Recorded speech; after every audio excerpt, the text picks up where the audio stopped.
selamat siang teman-teman semua yang melihat.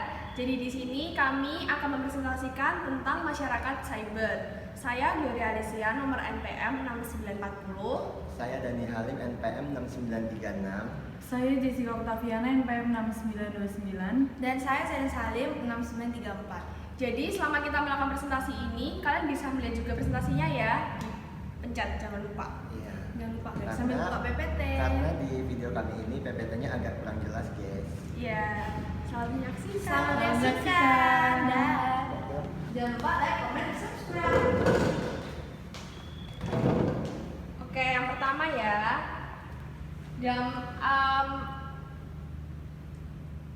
Di dalam ini kami akan membahas pembahasannya yaitu yang pertama ada intisari artikel, lalu yang kedua ada catatan dan komentar, yang ketiga ada kesimpulan, dan keempat ada catatan reflektif. Jadi yang pertama dulu intisari artikel. Jadi sosiologi cyber adalah era komunikasi baru dalam masyarakat dan sosiologi harus mampu memberikan peran sebagai sesuatu yang hadir sebagai alat pembaca fenomena. Yang kedua, guys, sekarang saya menjelaskan tentang konsep dasar masyarakat cyber. Di dalam buku ini dibagi menjadi 4, yaitu ada pengertian dari masyarakat, yang kedua kehidupan masyarakat, yang ketiga masyarakat global dan pembentukan cyber community, dan yang terakhir ada masyarakat maya. Oke, saya akan menjelaskan mengenai konsep masyarakat. Apa sih konsep masyarakat itu? Pertama-tama kita harus memahami dulu, masyarakat adalah sekelompok individu yang tinggal dalam suatu tempat tertentu, saling berinteraksi dalam waktu yang relatif lama, mempunyai adat istiadat dan aturan-aturan tertentu, dan lambat laun membentuk sebuah kebudayaan. Selain itu, masyarakat juga merupakan sistem sosial yang terdiri atas sejumlah komponen struktur sosial, yaitu keluarga, ekonomi, pemerintah, agama, pendidikan, dan lapisan sosial yang terkait satu sama lainnya, di mana mereka akan bekerja secara bersama-samaan, saling berinteraksi, berelasi, dan saling ketergantungan. Yang kedua itu masyarakat cyber. Apa sih pengertian dari masyarakat cyber? Jadi itu masyarakat cyber adalah kehidupan masyarakat manusia yang tidak dapat secara langsung diindra melalui penginderaan manusia. Jadi seakan-akan masyarakat cyber ini bisa dikatakan sebagai masyarakat maya, di mana itu juga ada berhubungan dengan sosial media yang sangat berkembang pesat saat ini, guys. Lalu itu di dalam masyarakat cyber itu juga terdapat sebuah fantasi. Fantasi yang dimaksud dalam artikel ini yaitu sebuah hyperrealitas atau realitas yang berlebihan, mungkin yang di atas imajinasi kita lah. Manusia tentang nilai, citra, dan makna kehidupan manusia sebagai lambang dari pembebasan manusia terhadap kekuasaan materi dan alam semesta. Lalu yang kedua, kita masuk ke kehidupan masyarakat cyber, di mana di kehidupan masyarakat cyber di artikel ini juga dijelaskan mengenai peralatan dan perlengkapan hidup, mata pencaharian dan sistem-sistem ekonomi yang ada di dalam masyarakat cyber, sistem kemasyarakatannya juga. Lalu saya akan masuk ke masyarakat global dan pembentukan cyber community.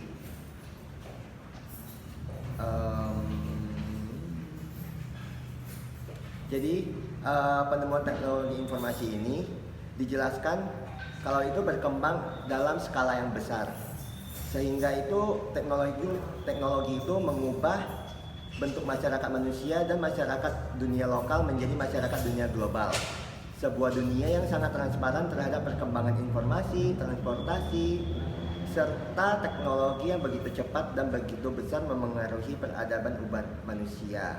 Sehingga dapat dibilang saat ini itu masyarakat dalam mendapatkan informasi itu sangat cepat, guys, karena adanya teknologi yang berkembang pesat ini. Jadi itu yang tadi yang saya bilang masyarakat global. Apa sih masyarakat global itu?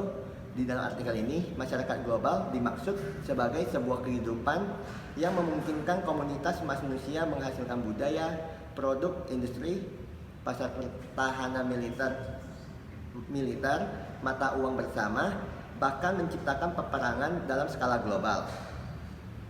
Lalu perkembangan teknologi informasi tidak hanya menciptakan masyarakat global, tetapi juga secara materi. Materi ini dapat dibilang secara profit kali ya, materialisme gitulah. Lalu di sini itu masyarakat dibagi menjadi dua, yaitu masyarakat nyata dan masyarakat maya. Di mana masyarakat nyata adalah sebuah kehidupan masyarakat yang secara indrawi dapat dirasakan sebagai sebuah kehidupan nyata, di mana kita masih bisa berinteraksi dengan orang lain secara tatap mukaan, lalu bisa sentuhan dan lain sebagainya. Itu dimaksud dengan masyarakat nyata. Sedangkan masyarakat maya adalah kehidupan masyarakat manusia yang tidak dapat secara langsung diindrai melalui penginderaan manusia, tetapi dapat dirasakan dan disaksikan sebagai sebuah realitas. Jadi itu seperti contohnya itu kayak kita menyaksikan televisi. Secara tidak langsung itu kita itu dapat merasakan berita di televisi tersebut, tetapi kita tidak dapat bersentuhan dengan apa yang terjadi yang di televisi tersebut, sehingga itu disebut dengan masyarakatnya maya. Kemudian kita masuk ke poin keempat, yaitu masyarakat maya, yang dimana dibagi menjadi tiga, yaitu ada proses sosial dan interaksi sosial, lalu ada kelompok sosial maya, lalu ada strata sosial dan kebudayaan maya. Yang pertama itu proses sosial dan interaksi sosial masyarakat mayanya. Proses sosial dan interaksi sosial di masyarakat maya itu ada yang bersifat sementara dan ada juga yang bersifat menetap dalam waktu yang relatif lama atau menetap untuk selama-lamanya. Kemudian itu sifat proses sosial dan interaksi sosial itu ditentukan oleh kepentingan mereka dalam dunia maya. Seperti mungkin contohnya seperti kayak kepentingan kita sekarang itu sosial media ya guys. Kita dapat memberitahu kepada orang-orang mengenai kehidupan kita, seperti kita upload story ke Instagram, Facebook dan lain sebagainya yang berkaitan dengan teknologi informasi sekarang. Lalu terdapat juga kelompok sosial maya, di mana komunitas maya memiliki kehidupan kelompok yang rumit. Pada umumnya, kelompok sosial ini dibangun berdasarkan hubungan sekunder hingga pengelompokan mereka didasarkan pada kegemaran dan kebutuhan kelompoknya. Dapat disebut sebagai mutual gitu deh di dalam kelompoknya tersebut. Lalu dalam kelompok sosial maya dibagi menjadi dua keanggotaan, yaitu pertama keanggotaan seseorang dalam unit-unit kelompok intra yang berpusat pada server tertentu yang sifatnya menyerupai serumpun anggota dalam instansi tertentu. Yang kedua, adanya kelompok sosial inter atau internet, yaitu kelompok terbesar dalam masyarakat maya, yaitu kelompok yang keanggotaannya didasarkan pada kebutuhan layanan tuan rumah atau website terhadap tamu yang free seperti email ataupun yang member seperti provider dan website tertentu. Yang terakhir itu ada strata sosial dan kebudayaan maya. Dalam masyarakat maya, kehidupan kebudayaan yang dikembangkan ada budaya pencitraan dan makna yang setiap saat dipertukarkan dalam ruang interaksi simbolis. Di mana yang dimaksud itu mungkin seperti kayak sekarang banyak artis-artis yang selalu melakukan pencitraan di sosial media biar untuk mendapatkan banyak viewers gitu deh. Contohnya seperti Lucinta Luna yang sekarang banyak dikepoin oleh orang-orang gitulah ya guys. Jadi kemudian budaya di masyarakat maya itu sangat subjektif, atau lebih tepatnya intersubjektif, yang sangat didominasi oleh kreator dan imajinator yang setiap saat mencurahkan pemikiran mereka dalam tiga hal secara terpisah, yang itu dimana itu telah dijelaskan di dalam artikelnya. Jadi guys, sekian dari konsep dasar masyarakat cyber, akan dilanjutkan oleh Sherry. Kemudian masuk ke bagian peranata sosial masyarakat maya. Jadi sebelum kita membahas tentang peranata sosial masyarakat maya, sebelumnya peranata itu apa sih? Jadi peranata atau institusi adalah norma atau aturan mengenai suatu aktivitas masyarakat yang khusus. Jadi dalam peranata sosial ini, kontrol sosial masyarakat maya dibangun dengan sistem proteksi diri. Sistem kontrol dibangun untuk kebutuhan yang saling melayani dengan baik dan tidak saling merugikan. Beberapa contoh dan kontrol dan peranata yang lazim dalam masyarakat maya adalah seperti login, password, dan PIN. Jadi yang pertama itu ada stratifikasi sosial, kekuasaan, wewenang, dan kepemimpinan masyarakat maya. Jadi stratifikasi masyarakat maya ditentukan oleh luasnya jaringan yang dimiliki. Dasar pembentukan stratifikasi ditentukan berdasarkan seberapa besar jaringan dan informasi yang dapat diakses. Kemudian jumlah pengakses juga sangat mempengaruhi stratifikasi dari dunia maya ini.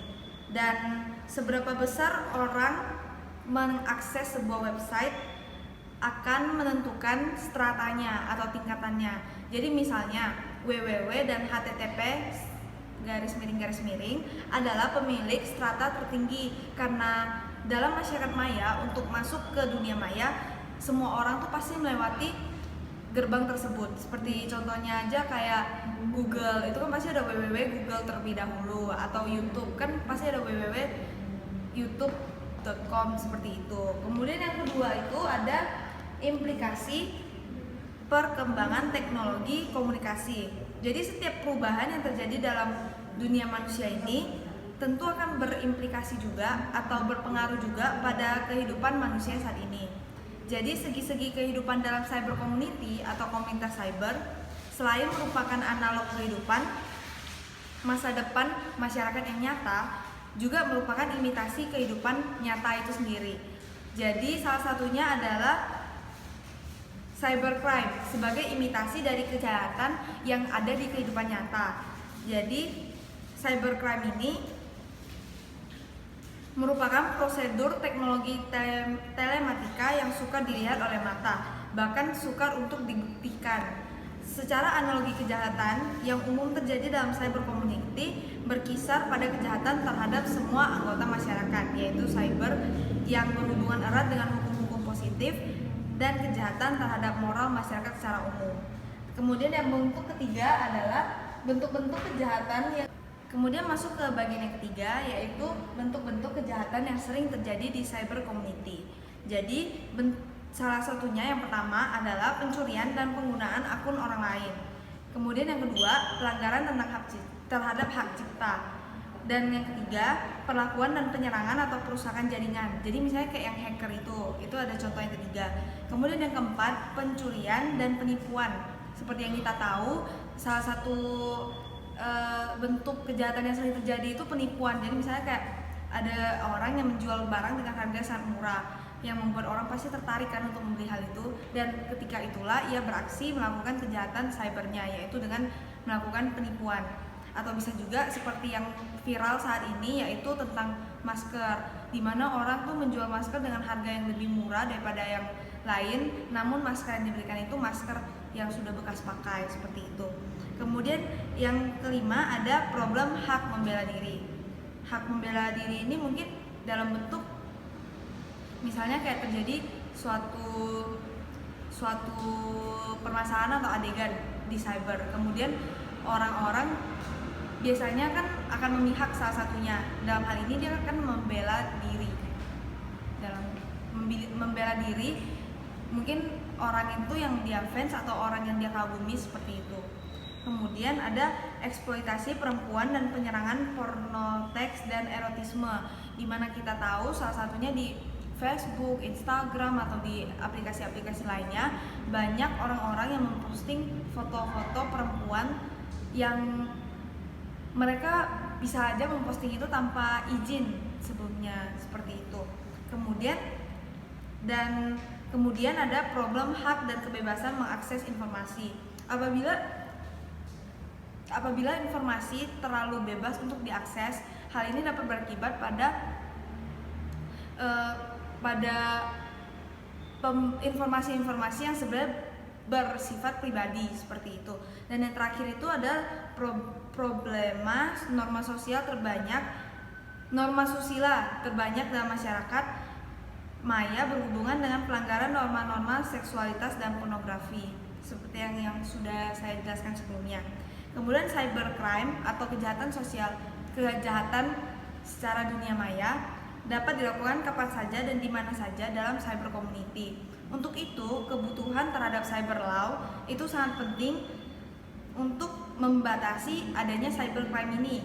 Jadi cyber law adalah perangkat hukum positif yang digunakan untuk mengontrol akselerasi kehidupan dalam cyber community. Cyber law akan memainkan dua sisi pengendalian masyarakat, yaitu secara generik dan efektif untuk menghukum setiap pelanggaran dalam cyber community atau menghukum para pelaku yang melakukan cyber law. Dan ini yang keempat itu adalah prinsip-prinsip dalam cyber law. Jadi yang pertama ada memberikan rasa aman terhadap masyarakat cyber community ataupun masyarakat nyata. Yang kedua ada memberikan rasa keadilan pada komunitas masyarakat maya. Yang ketiga ada melindungi hak-hak masyarakat atau hak intelektual dan hak material. Yang keempat ada menimbulkan efek jera terhadap perilaku kejahatan di dunia maya, seperti itu. Kemudian ada komunikasi cyber media yang akan dijelaskan oleh Gloria.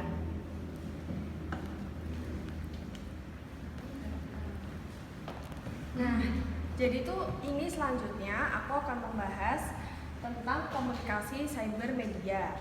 Nah, cyber media tuh apa sih? Merupakan cyber media adalah salah satu penyaluran pesan melalui media massa yang distribusinya melalui internet. Cara penyajiannya bersifat luas, up to date, interaktif, dan two-way communication gitu. Nah, jadi yang pertama tuh ada konsep dasar cyber. Konsep dasar cyber tuh di sini seperti what, why, where, whom, who, how gitu. Lalu yang kedua ada sifat media cyber. Jadi sifat media cyber itu di sini yang pertama global. Yang dimaksud global adalah bersifat luas, yaitu menembus perbedaan jarak dan waktu. Lalu yang kedua ada terkini atau up to date. Dengan media cyber, setiap memberi informasi dapat memperbarui informasi yang ingin dipublikasikannya di internet. Gitu. Lalu yang ketiga ada komunikasi dua arah atau way communication. Berbeda pada media konvensional yang hanya berpatokan pada satu arah. Jadi media cyber ini tuh melakukan komunikasi dua arah, yaitu penyampaiannya pesan kepada khalayak tanpa adanya timbal balik feedback kepada pemberi pesan. Lalu yang selanjutnya ada interaktif. Interaktif tuh sifatnya tidak statis. Interface atau tampilannya memiliki objek yang dapat berinteraksi dengan objek yang dapat dengan pengguna dan pencarian informasi gitu. Lalu yang ketiga ada cara baru. Di sini cara baru disebutkan ada banyak ya contoh-contohnya. Yang pertama itu ada blogging. Blogging yaitu menulis artikel berupa informasi interaktual hingga cerita pribadi yang ringan melalui situs penyediaan layanan seperti Blogger, atau Blogspot dan WordPress gitu. Pasti kalian semua nggak bakal asing kan dengan yang namanya blogging. Lalu yang kedua ada microblogging. Mungkin ini kayak beberapa dari kalian jarang dengar karena ya memang berbeda dengan blogging. Jadi memang lebih terkenal blogging gitu. Yang kedua tuh microblogging itu tuh ya hampir mau sama seperti blogging, tetapi memiliki karakteristik yang lebih sederhana dari jumlah teks karakter yang bisa ditulis. Penyediaan layanan microblogging antara lain Twitter dan Quark. Jadi kalian kan selama ini selalu nyebutnya kan cuma Twitter. Nah, tapi Twitter itu termasuk di dalam microblogging gitu. Dalam beberapa kasus, layanan microblogging Twitter menjadi sangat populer digunakan untuk lebih mendekatkan seseorang, organisasi, dan instansi perusahaan dengan target audiensnya gitu. Lalu yang ketiga ada streaming. Streaming video di sini yang dimaksud yaitu penggunaan video sebagai media visual yang disiarkan dengan cara streaming dari internet. Salah satu penyedia layanan streaming video yang paling banyak digunakan adalah YouTube. Atau pada saat seperti aku lagi presentasi kayak gini sekarang, itu juga termasuk hitungannya video streaming karena kalian bisa melihat video yang telah dibuat gitu. Lalu yang keempat ada podcast, yaitu cara menyebarluaskan pesan dalam format audio. Biasanya podcast digunakan sebagai media sekunder dari radio siaran. Jadi itu di sini cuma hanya audio saja, tapi nggak ada visualnya gitu. Lalu Yang kelima ada screencast, yaitu cara menyebarkan visualisasi dari sebuah layar komputer ke komputer lain dengan media dalam wujud yang lebih interaktif, misalnya dalam bentuk SWF atau flash. Biasanya screencast digunakan dalam media pembelajaran secara interaktif. Lalu yang terakhir sendiri ada digital publication, yaitu bentuk publikasi digital atau paperless yang akhir-akhir ini akrab dengan sebutan e-book, untuk buku digital e-zine, untuk majalah digital e-paper dan sebagainya. Jadi kayak yang kita biasanya mengakses buku-buku kayak Kompas atau yang lain-lainnya kayak komunikasi interpersonal itu kan juga dari e-book kan, atau dari bookshelf lah, itu termasuk dalam digital publication gitu. Lalu yang terakhir itu ada pedoman pemberitaan media cyber. Jadi pedoman pemberitaan media cyber ini dibedakan menjadi beberapa juga, yaitu ada ruang lingkup, verifikasi dan berkeimbangan berita, isi pembuatan pengguna, ralat, koreksi dan hak jawab, pencabutan berita, iklan, hak cipta, pencantuman pedoman dan sengketa. Gitu ya. Jadi di sini aku sedikit mau jelasin tentang verifikasi dan keberimbangan berita. Itu tuh di sini ketentuan dalam berita tuh ada banyak ya. Jadi berita tuh benar-benar mengandung kepentingan publik yang bersifat mendesak. Itu yang pertama. Yang kedua, sumber berita yang pertama adalah sumber yang jelas disebutkan identitasnya, kredibel dan kompeten. Ketiga, ada subjek berita yang harus diinformasi, tidak diketahui keberadaannya dan atau tidak dapat diwawancarai. Yang keempat, media memberikan penjelasan kepada pembaca bahwa berita tersebut masih memerlukan verifikasi lebih lanjut. 5. Setelah memuat berita sesuai dengan butir yang ada di C, itu media wajib meneruskan upaya verifikasi. Dan setelah verifikasi didapatkan, hasil verifikasi dicantumkan pada berita pemutakhiran dengan tautan pada berita yang belum terverifikasi. Gitu. Jadi selanjutnya ini akan dijelaskan oleh Jessica. Nah, sekarang aku mau jelasin tentang aplikasi cyber dalam kehidupan masyarakat. Aplikasi cyber dalam kehidupan masyarakat itu ada 3, e-government, e-commerce, dan varian E lainnya. Di buku itu dijelasin kalau e-government itu cakupan yang lebih luas daripada e-office. Nah, e-office itu apa sih e-office? E-office adalah electronic office yang sistemnya itu dikelola oleh yang namanya elektronik, dari pemanfaatan fasilitas, jaringan komputer, terus administrasi, itu semuanya dikelola sama elektronik. Nah, e-office itu punya cakupan lain yang lebih kecil, namanya e-commerce. Apa sih itu e-commerce? Nah, aku mau jelasin e-commerce. E-commerce itu adalah perdagangan elektronik, yang artinya kegiatan jual beli barang atau transmisi dana atau data melalui jaringan elektronik. Dengan perkembangan teknologi informasi dan software, hal ini membuat transaksi kita menjadi mungkin untuk dilakukan secara elektronik. Kayak contohnya kayak OVO, terus ada e-commerce kayak contohnya itu Shopee, Tokopedia. Sekarang kan perdagangan yang dilakuin kan nggak kayak langsung cash gitu, tunai gitu kan enggak. Sekarang udah mulai lewat elektronik lainnya, jadi nggak ada yang manual sekarang gitu. Nah, aku mau jelasin juga dampak positifnya diterapkan sistem e-government di Indonesia. Yang pertama, masyarakat dapat menerima. Jadi tadi kan aku udah jelasin kalau e-government tuh cakupan luasnya dari e-office. E-office kan gunanya kayak untuk perkembangan pemerintah itu bisa dilihat dari yang namanya elektronik. Kan ada tuh sekarang di pemerintah provinsi DKI, Bandung, terus ada provinsi lain juga udah gunain yang namanya e-government, kayak contohnya Smart City yang ada di Jakarta. Konsepnya kan pemanfaatan teknologi komunikasi untuk mendukung kinerja pemerintah. Di situ bisa kita ngelihat peralatan rumah sakit, jaringan listrik, perkeretaapian, jembatan, memonitor kejadian di dalam kota gitu-gitu. Jadi itu gunanya e-government. Yang lagi digagas banget sama pemerintah Indonesia. Kalau yang tadi e-commerce yang aku jelasin tadi, aku mau ngulangin lagi, itu perdagangan elektronik. Perdagangan elektronik kan sekarang bukannya suatu hal yang tabu atau suatu hal yang nggak biasa di Indonesia. Bahkan setiap hari kita bisa ngelihat orang-orang ngebuka Shopee, Tokopedia, ya mereka bukan cuma ada yang beli, ada yang bisa langsung beli check out ada gitu, tapi ada juga yang cuma ngeliat-ngeliat doang gitu.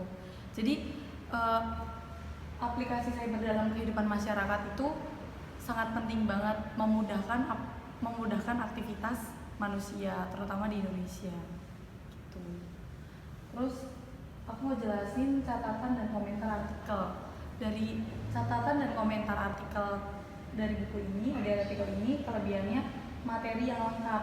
Kita bisa tahu kan tadi konsep-konsepnya, terus cyber itu apa, terus pokoknya banyak tadi udah jelasin sama teman-teman aku, Sherin, Gloria sama Dani.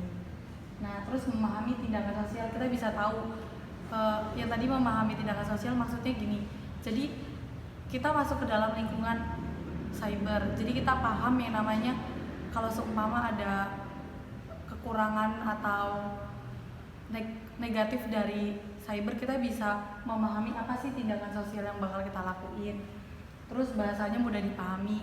Kita sebagai anak-anak mahasiswa yang ngebaca artikel ini kita bisa lebih paham. Jadi kita nggak harus mikir mikir lebih dalam gimana nih untuk ngertiinnya gitu.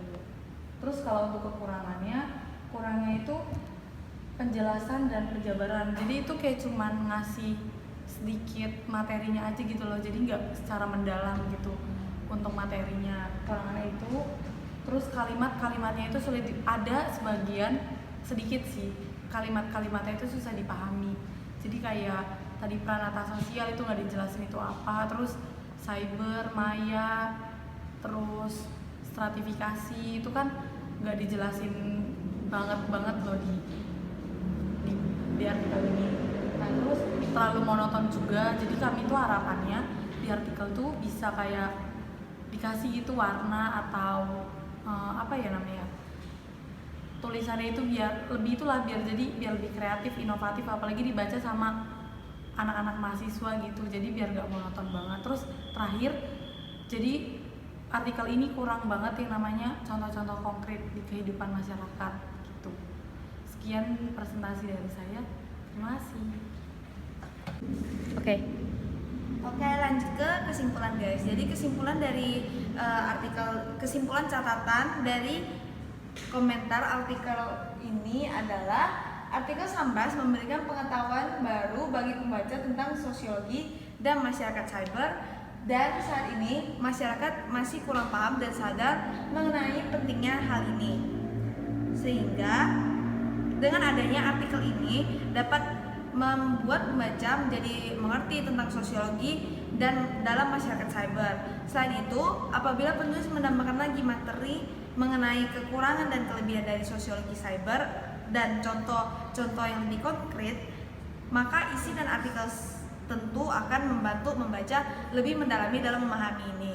Kemudian akan dilanjutkan oleh Dani untuk catatan reflektifnya.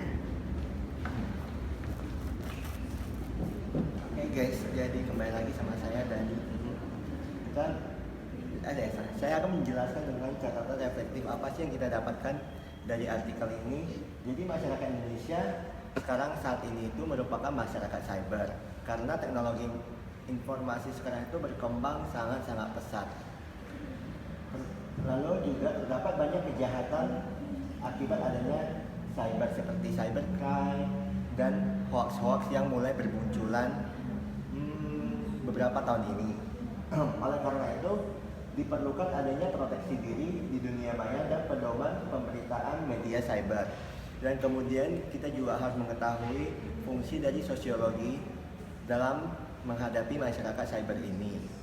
Dan kemudian kita dari artikelnya kita juga dapat memahami lebih apa sih masyarakat cyber yang dimaksud itu, dan kita lebih bijak dalam menggunakan teknologi-teknologi yang dimana berkembang pesat saat ini. Sekian dari saya. Nggak penuh juga. Oke. Jadi ini sekian presentasi dari kelompok kami. Terima kasih. Jangan lupa ditonton ya, Iya.